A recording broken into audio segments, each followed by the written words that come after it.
The film begins quietly, almost too quietly, with the sound of buzzing faintly filling the air.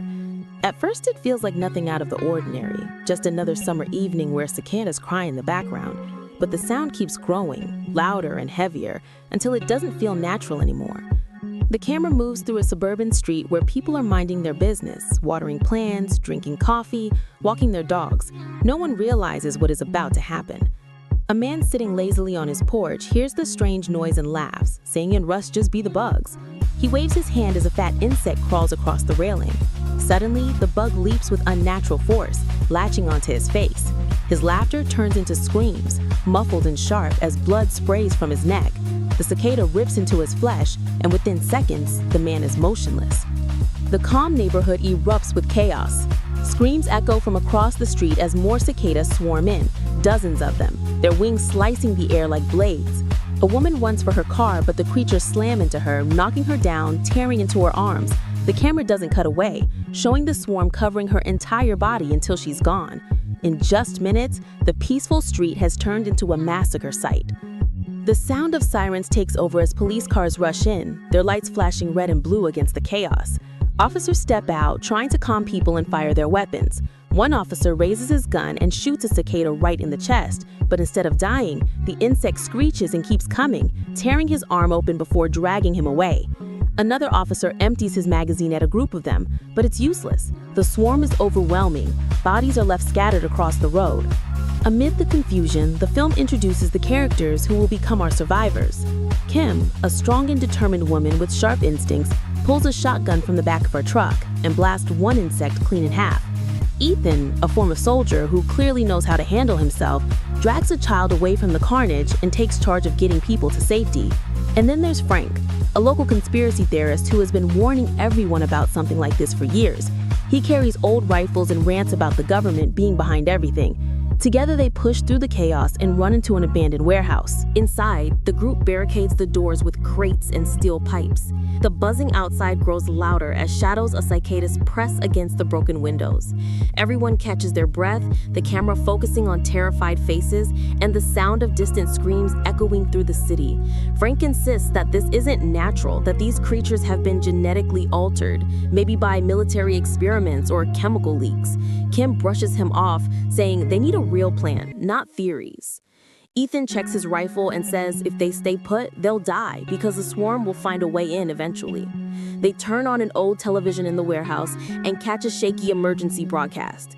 News anchors appear frantic, reporting that cities all over the country are under attack by massive cicadas. Scientists explain that these aren't normal insects, but mutations, many times larger than they should be, with strength and aggression far beyond anything natural. The anchor tries to calm viewers, telling them to stay indoors, but mid-sentence, a cicada bursts into the studio. The signal cuts to static. The survivors stare in horror, realizing help is not coming. Before long, the warehouse itself is breached. Glass shatters as a massive cicada smashes through a window. Kim reacts instantly, raising her shotgun and firing. The insect's body explodes in a mess of green goo. But more follow, crawling across the walls, forcing the group to shoot and fight their way out.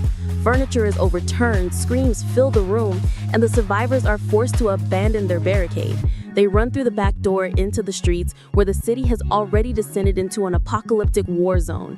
Cars burn on the roadside, bodies litter the pavement, and the sky above is dark with thousands of wings. Ethan finds a pickup truck and hot wires it, shouting for everyone to climb in. Kim takes the passenger seat, reloading her weapon. Frank sits in the back, clutching his rifle, still ranting that this is exactly what they wanted, as if the disaster proves his theories right. The truck speeds down the road, weaving past overturned vehicles and the remains of people who didn't make it. The sound of buzzing never leaves, as if the swarm is everywhere at once. They stumble upon a deserted military checkpoint. Dozens of soldiers lie dead on the ground, their helmets cracked, rifles scattered. It's clear the military tried to fight, but was no match for the creatures. The survivors carefully collect weapons, stocking up on rifles, shotguns, and ammunition. Ethan finds a radio and desperately tries to call for backup, but all that comes through is static. Kim looks over the destruction and mutters that they're on their own now. As night falls, they hear it, something bigger than the rest. The ground shakes with each movement, and then, in the distance, the queen appears. A massive cicada, taller than buildings, her eyes glowing red, wings stretching wide enough to block the moonlight. Her screech shakes the air like thunder, and the survivors realize this isn't just a swarm gone wild, this is organized. The queen is spawning them, commanding them. If she isn't stopped, the world is finished. They retreat into an old church where they find more survivors huddled together, families, children, wounded men clutching makeshift weapons. The buzzing outside grows louder as the stained glass windows rattle. A man panics, saying they'll never survive, and bolts for the door. The second he steps outside, cicadas descend on him, tearing him apart in full view of everyone inside. The camera lingers on horrified faces as blood sprays against the church walls. Inside the church, Ethan lays out a desperate plan. They need to lure the queen into the open and blow her apart with explosives. Kim argues it's suicide, but she knows deep down it's the only way. The group agrees reluctantly, their faces grim, their voices shaking. Frank, however, seems strangely calm, muttering that maybe the queen isn't the enemy at all. Late that night, under a glowing moon, the survivors sneak toward the queen's nest. It's a grotesque hive made of webs, debris, and human bodies, pulsing with movement. Cicadas crawl over every surface, feeding and screeching. The smell of death fills the air. Ethan and Kim plant explosives while Frank distracts the insects by firing his rifle into the sky. The plan seems to work until Frank suddenly turns on them. He reveals he doesn't want to kill the queen. He believes she is a gift, the next step in evolution, and humans should serve her. His betrayal is devastating. Before he can stop them, cicadas swarm him. His screams echo as the very creatures he worshipped rip him apart, leaving nothing but shredded remains.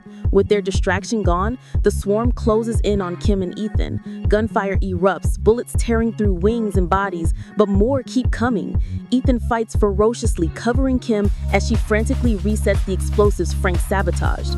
Just as the queen descends upon them, her massive jaws opening wide, Kim triggers the detonator. A massive explosion rocks the hive, tearing through hundreds of cicadas and sending fire into the sky. But the queen isn't dead.